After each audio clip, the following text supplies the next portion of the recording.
Sorry about that, should be a bit more prepared. Well, good morning everyone. Like I said, my name is Jamie and it's a great privilege to be with all of you today. So one thing that I want to talk about today, and something that I witness through working at Compassion, is challenges. But actually, what is that process of change through a challenge? And why is it important that we actually embrace it in our own lives? For me, there's always challenges to overcome. I have a 2-year-old daughter. There's one right there. But also with great joy. But it's sometimes there's definitely things I've learnt through that. Like time management is a good one, and the unpredictable change in things that come, and trying to get out of the house in the right time. I'm sure any parent will know it's like mission impossible. But also just making sure that they sleep through the night, that they understand that, it's good to share and not just have the things for yourself. There's all these things we are battling that go through it. But you know what, with challenges, I think the thing that challenges me the most are examples, examples of people and what they do. And I think the Bible obviously has a number of people within it, and disciples and people that went before Jesus. There are examples to us in how strong they were in their faith. But it's amazing where inspiration can actually come from in stories and examples. And one person I wanted to highlight is this orange dragon, which you think, Now, normally the people who are examples aren't in this sort of shape. But this dragon is... Does anyone know what this dragon's name is? We've got a few young people here. It's Zog. You're right. Some people have gone through this as well. Well, you know what? I'm going to say this. I am a big fan of Zog. Okay, so Zog, for those who don't know, now if you know of any Julia Donaldson books like The Gruffalo, this was one of them, and there's something about Zog that I saw in myself. So the story of Zog, for those who don't know, and I definitely recommend you all to go away and at least watch it once, because your life could be changed with that, I'll be honest. And it's one of my favourites with my daughter. Well, I think it is. I'm the one that normally says, do you want to read it? Yeah, we want to read it, don't we? So it's all about this dragon who goes to dragon school with a number of other dragons, funnily enough. And they're all trying to be like the best dragon they can be. They're all being taught how to roar, breathe fire, and capturing princesses, which I don't completely agree with, but it's one of those things of the lessons the dragon does. And there's always a reward for the best in class who gets a golden star. And I don't know about you as a child, but for me, I was the one who kind of wanted that golden star, that sticker, that kind of recognition. I loved having certificates from school to say I did something good. I was kind of that kind of kid when I was younger. But number of times he tries his hardest, he tries in everything he does, but it just doesn't quite work out. He tries it with all the effort, all his might, but he just doesn't quite get the golden star that he wants. And he actually says in the actual program is that I'm no good at this. I can't do this. I'm no good. And I wonder how true that is for us as well. When I was younger, I mentioned about basketball, and I tried out for a basketball team, and they were going to have a big tournament. I was really excited about it. This is a sport I loved. But then within the trials, there were a load of other children who played other sports, who were the typical sporty type, which I wasn't, unfortunately. And then they announced who the team was, and I wasn't on that list. And for me, it was so disappointing. It was like a challenge I felt like I hadn't managed to meet. And out of the gym, I saw my dad, and I was just in tears. It really upset me that I felt like a bit of a failure. Felt like that I wasn't kind of the person set out for these things. And as much encouragement as my dad could give me, it really didn't help. Fast forward that, and I was so part of what I do with Compassion is help with trips that we go out to see. And one of these trips we were going to do was a bit different. It was going to be a challenges trip where people can fundraise and get children sponsored before going out to one of the countries we work in and do either a run, a cycle, or a trek. And I thought, you know what, I've always liked the idea of running a marathon. And actually one of the opportunities was running a marathon out in Rwanda. Now, just to say, Rwanda, if you didn't know, is known as the land of 1,000 hills. So this wasn't going to be a flat marathon by any means. I mean, the London Marathon sounds scary enough, but with this, it was going to be tough. And the training wasn't ideal. I had knee problems leading up to it. I wasn't doing the amount of training runs that I was happy with. I was running in all conditions. I was only just running through down the road, and I probably looked like I needed an extra pair of lungs. It wasn't pretty what it was when I was running. And it came, I flew out to Rwanda 3 days before the marathon. I got a virus. I was bedbound. I was looking like there was no way I was going to get to that start line. And then those tears came back, even for someone, 30-year-old man, just saying that, you know what, this is hard, because I worked really hard for this. I wanted to do something that, shows the passion I have for this ministry, and I felt like I wasn't going to get there to the start line. But I wonder what it is for us this morning that we have challenges with. There might be seasons that we've just been through, or seasons that we'll be going, because challenges don't tend to just stop. Like, we're always going to have them. Maybe it's to do with loneliness and relationships. Maybe it's financial. Maybe like you've just lost your job, or actually you're seeking something that gives you a feeling of more purpose in your life, that you're trying to think where it is that God wants me. Maybe it's to do with anxiety. I think it's great how there is so much more talk, and I know there's a group through this church as well that talks around that. I've had that battle as well, but it's just others being as honest, which has challenged me to be more open about it as well. So I think it's a great place we're in to be able to do that. But we all have our challenges, don't we? And sometimes with every challenge, and you feel like you want to do your best, but you feel a bit like, if it works. Oh dear, it's not working now. Oh, it is, it's just a bit slow. Sometimes we just feel exhausted, and we're just tired, and it's not working out. But this is a really interesting quote, and I wanted you to think around and ponder this as we go into the passage I'm going to read. It's a leader of a Life Church in America. He does some great podcasts about leadership, Craig Rochelle. And he says that the way we respond to challenges will determine the story we'll tell one day. And I thought that was really interesting because, the stories that we're captivated by, what do they tend to be? The ones that have overcome something, right? Like they've had to actually go through something. It was never an easy journey. Films wouldn't be that interesting, and stories, if it was all plain sailing, right? You want to know about the story, what they've had to overcome. And it's those people and those real life stories. There's that incredible 1917 film that's just been out, which talks about, two young men overcoming all the odds to give vital information to the other soldiers. Like, these are stories, and we have challenges, and it can impact the story we have to tell. And actually, what I've found is that there are a number of inspiration through, formally sponsored children who've gone through the program, who have these incredible stories that can be such a challenge to me, but also will help give belief to the children they also speak to. Because a number of them end up being volunteers at the program, and actually be able to speak that truth that you can get through this.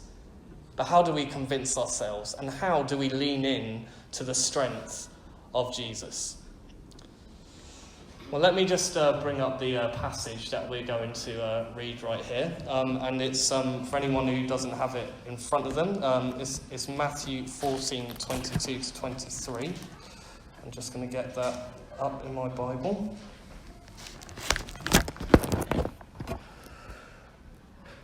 So, it says here,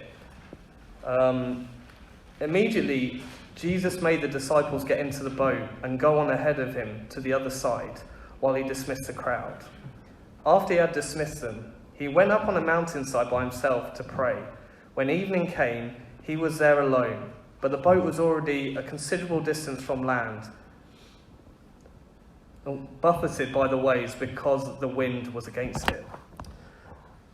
During the fourth watch of the night, Jesus went out to them, walking on the lake. When the disciples saw him walking on the lake, they were terrified. "It's a ghost," they said, and cried out in fear. But Jesus immediately said to them, "Take courage, it is I. Don't be afraid." "Lord, if it is you," Peter replied, "tell me to come out to you on the water." "Come," he said. Then Peter got down out of the boat, walked out the water, and came forward towards Jesus. But when he saw the wind, he was afraid, and beginning to sink, cried out, "Lord, save me." Immediately Jesus reached out his hand and caught him. "You of little faith," he said, "why did you doubt?" And when they climbed into the boat, the wind died down. Then those who were in the boat worshipped him, saying, "Truly, you are the Son of God." This is like a real favourite passage of mine. And I think it just speaks a lot to the challenges that we face in life. This just came right after the feeding of the 5,000 as well. So they already saw what Jesus was capable of doing. Like in this incredible way that he was able to, from a few loaves and fish, he was able to feed this whole crowd. And now there was going to be a kind of test of that faith for Peter after just what he witnessed. But one of the first points I want to make is that actually, just like it says in this passage, it talks about what's the first thing that Jesus says? He says, "Take courage. It is I." And actually, we can never lose courage in Jesus, despite the challenge we face.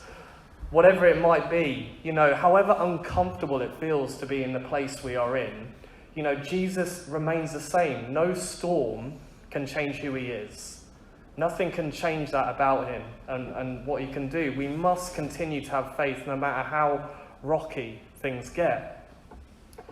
Another point I just want to make is that the first step can be the hardest, but the most important. For anything you want to do, for any outreach you want to do, any idea, like I'm sure with the Cornerstone Cafe, it probably took one person to say, "Why don't we do this?" Have you ever thought about that? It has to take a first step. And fair play to Peter, going to walk out on the water in a storm. He had to still have faith in that situation to do it. And just like with me, if I run, the first mile, it doesn't feel great. I've just not been doing anything particularly active before that.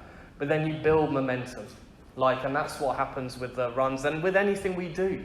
We can build momentum into the things that we do and to ask other people into it as well.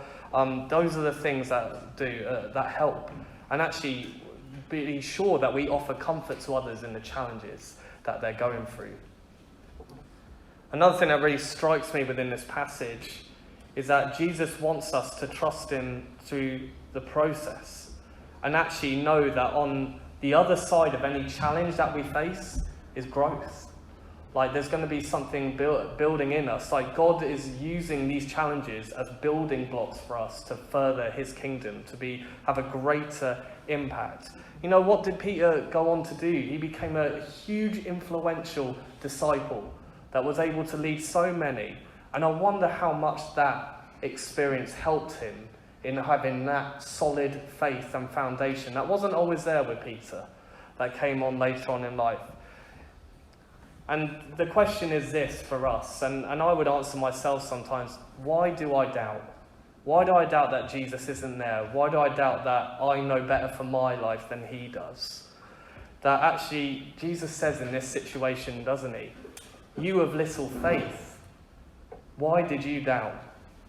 And I don't think within this passage that Jesus was just referring to Peter's faith in Jesus, but actually faith in himself. That he was able to do these things that could change lives. And I wonder, do we have that same faith? Do we have that same faith that can actually really change people's lives? And that is something that we really should search our heart about, is that, God can give us this great purpose, but we've got to believe as well. We've got to walk out on that water. And while, Jesus, will always pull us out of anything and can save us, he wants us to go through the process. You see, just like I was talking about my daughter earlier, she's at that stage, and I could see it when she first took her first steps, when she's going up a climbing frame. I want to do less of the hand holding for her. I want her to be able to do it herself. It's a challenge for her. It's not going to be easy. And there's going to be things that she needs to learn along the way. There might be a few bumps and that, and I'm going to try and limit them where I can. but I need to let her go through the process of the challenge. I remember when she was able to go up a climbing frame that she didn't used to be able to do, and she got all the way to the top, she was like, I did it. I did it. And those things are so important for us because we can go through challenges and we can have that same feeling, even at whatever age we're at, whatever life stage, that our challenges that we go through, we can have that place of saying, I did it. And God wants to see that. Jesus wants to see that through any process that we are going through. You see, challenges are a place of self-examination. How much faith do I have? And even in 1 Corinthians 11:28, it talks about how we need to examine ourselves and how we need to examine ourselves through those challenges. They are not made to break us, challenges. They shape us in our behaviour, like jars of clay. And I think that's just really important to think about. One person who was particularly challenged around something he saw was a man called Everett Swanson. He was a missionary who went out to Korea during the time of the Korean War, and he was speaking to the soldiers out there and talking to them about the gospel and trying to give them hope in a real hard situation. And while out there, he noticed that there were these huge, massive bags by the side of the streets, and there were people collecting what was rubbish, they thought as well. And then Everett Swanson came to understand and realise that within some of those bags were children, because these children were dying from poverty in that place because of how bad the war was at that time. And he went home, he went back to the US where he was from, and he spoke about it with his friends, and he was talking about these harrowing images that he saw when he was out there. And then his friend said that you have seen the unparalleled opportunities of where you have been. What do you intend to do about it? I mean, that's pretty bold from a friend, right? To just go out there and say, what do you intend to do about what you've seen? Well, he responded. He went back, he opened up an orphanage and served hundreds of children and gave us vital supplies that they need.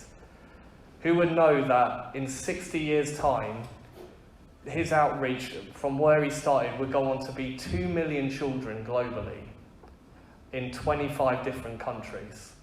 And it would be called Compassion International. You see, from the birth of this ministry that I work for, 60 years ago, it came from a challenge that was given to him. And actually, we need to notice that as well in what we do. What are the opportunities we see around us, within our neighbours next door, or those that we know are going through a difficult time? What can we do? And it's great, amazing what this church already does in its community. But there are always more things that we can look at as well. And that challenge was overcome by Everett Swanson. And for me, the disappointment of when I didn't get through to that team in basketball, well, I kept going and I ended up coaching. I ended up making a team in sixth form college because I wasn't going to give up. I was always going to be determined. And that marathon, that 3 days before I had the virus, I kept reciting over this verse, the joy of the Lord is my strength. And I was like, Jesus, strengthen me through this, get me through this time. And I felt a lot better in 2 days. I got on that start line and I managed to complete the marathon in under 6 hours. I managed to raise vital funds for the families there. But behind any, I think I have an image of it here. So this was me doing the marathon, and there is a man named Stephen. He works for Compassion Rwanda. And I will tell you this, that through any challenge, I didn't finish the marathon at that point, and he's probably carrying all my weight at that point because I'm exhausted. But it's that encouragement in times of challenge that really matters too. Not just taking the challenge, but telling somebody that you're going through that and offering that encouragement as well. And one of the greatest challenges that we have as well is within Matthew 28:19-20, to go and make disciples of all nations. And actually, one thing we have to know, just like within this passage with Peter, that he is with us. He doesn't leave us at any point. But it's a hard thing to say, but disciples of all nations, to be able to meet that challenge. One other thing to say just around challenges before we have a chance to kind of see a video of the impact that compassion is making, is around, is why. The question to any challenge we face is, why is it important to do?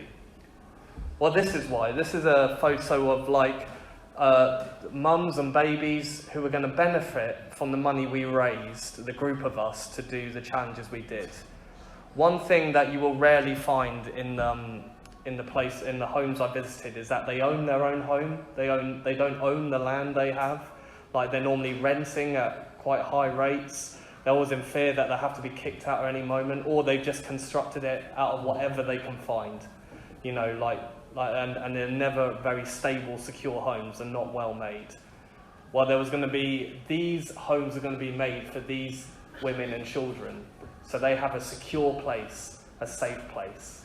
And for me, that would be the least I want for my wife and my daughter, is that they would have a place to feel secure and loved. A very similar program within Rwanda, I went to a home and met a child called Jonathan, about 3 years old, and his mum. I said for a translator to her, what is the difference that compassion has made in your life? And she said simply that without the compassion program, my son wouldn't be alive today. And I'm so privileged that we can have this life-changing difference, that there are a number of things that we can do that can just change everything completely around as well. And today I have a number of children that are waiting for sponsorship who are in our program. Actually I've just gone here. Should actually go back. You see, like, through sponsoring a child like Netzanet, and she's from Ethiopia, she's 3 years old, and with her mum right here, actually she's going to be able to have the medical care she needs. And if there is any life-saving operation that is needed, then compassion can step in with that situation. For a child that, let's see here. This is a bit of a mouthful, but Matthew Millen, from a boy 1 year old from Sri Lanka. For him, he will be able to attend school. He'll be able to also not just attend school, but have his uniform, the books he needs, and actually be able to have vocational training. So when he grows up, there'll be something that he can actually be able to do within his local community to bring in an income, like make sandals, grow crops, all these skills that are so important. And for a child like Stevie from East Indonesia, 5 years old, she's actually going to have someone she can work alongside about what she wants to be when she is older. In their situations, in this hopeless situation they're in, they might only see that they're going to be someone who just, has to wash clothes or sell fruit in a market. Nothing wrong with that, but there is that low income that won't be able to get them out of that extreme poverty. But we have formerly sponsored children who now have gone on to be doctors, lawyers, even someone who works very closely with elephants in an elephant orphanage. And we even have someone who is in Ugandan parliament. You see, these lives get completely transformed because of the work we do. But one thing I want to do is just show a quick video for you now. And it's going to be around a child called Lorene. And I actually got to meet Lorene and had the privilege of telling her that she had found a sponsor, my own sister. And also there will be a person called Richmond Wandera, a man of God who has gone through the Compassion Programme and now is having incredible impacts through his discipleship network that equips pastors in Uganda and wider Africa as well. So I'll just take some time to show this video.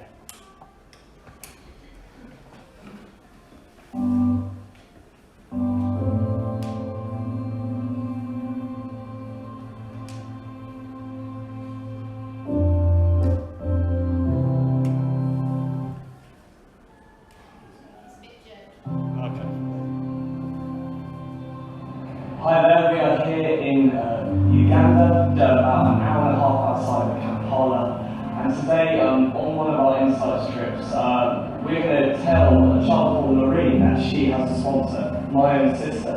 and I'm really excited, and it's actually to just show the importance of what it means for a child to find out that they have a sponsor. Someone that can speak in love into their life, to give them encouragement and tell them they are so precious in the sight of God. So we want to show you the moment that we told Lorraine that she had a sponsor. Lorraine, this is from my sister. So my sister would like to sponsor you. So that is my sister, and she will write letters to her. See, when we hit the bottom rock, we realized that there was no food, there was no provision, there was no money to go to hospital. If we fell sick, anyone in our family knew that we would easily die. But in the midst of this difficulty, my mother hears about Compassion from one of our friends, runs off to Compassion, and Compassion comes to our home with a camera and some notes to take our story down. And 3.5 months later, we get the news that a 15-year-old girl called Heather, she had decided to sponsor me. As soon as I got the news, I knew in that moment that my life had changed. When I think about the question, what would happen to me if Heather hadn't stepped in to sponsor me, I wouldn't be here. Maybe I would be on a dump somewhere. But I knew that because of that sponsorship, hope was brought back to me.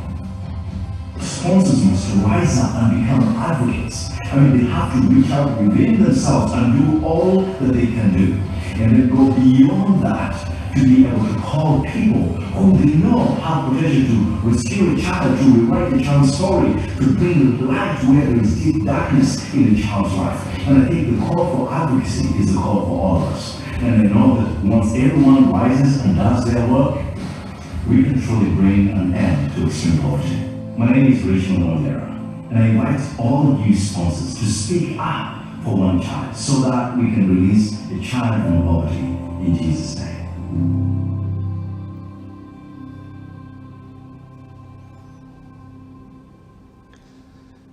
He's an incredible man of God, Richmond Wandera. What an impact he's made because of that 15-year-old girl who decided that he was going to be sponsored. I don't think she would ever dreamed of where he would have been and what an inspiration he would be to so many others. So if you feel that there's something that you could be called to do, so it's £28 a month, the cost of a water bill each month, but that can have such impact. It could change the lives of so many.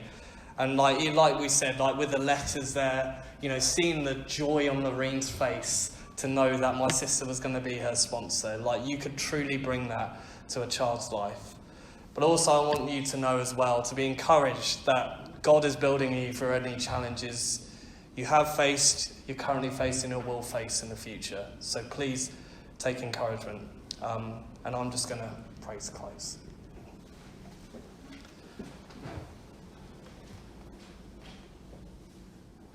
Father God, we just thank you for this time this morning. Thank you for this church, Lord. Thank you for those here that answer your call. That we are challenged by your words, Jesus. We're challenged by the life you lived. And may we just be able to demonstrate that in some way.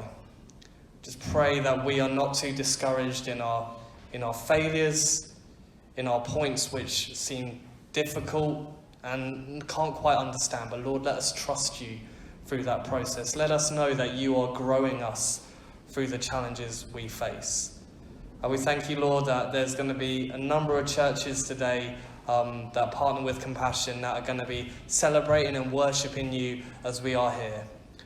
And we just pray that you continue to build that church to reach out and meet the challenges of its community.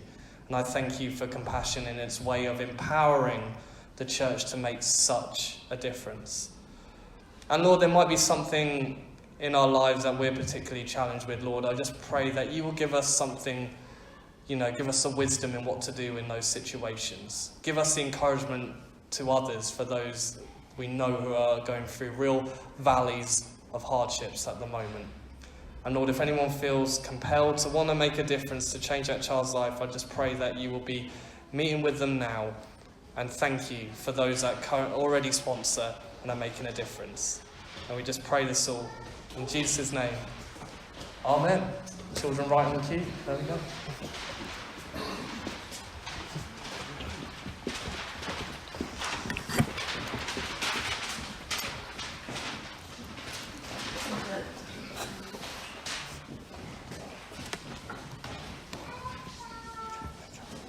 Jamie, thank you so much for sharing that with us this morning.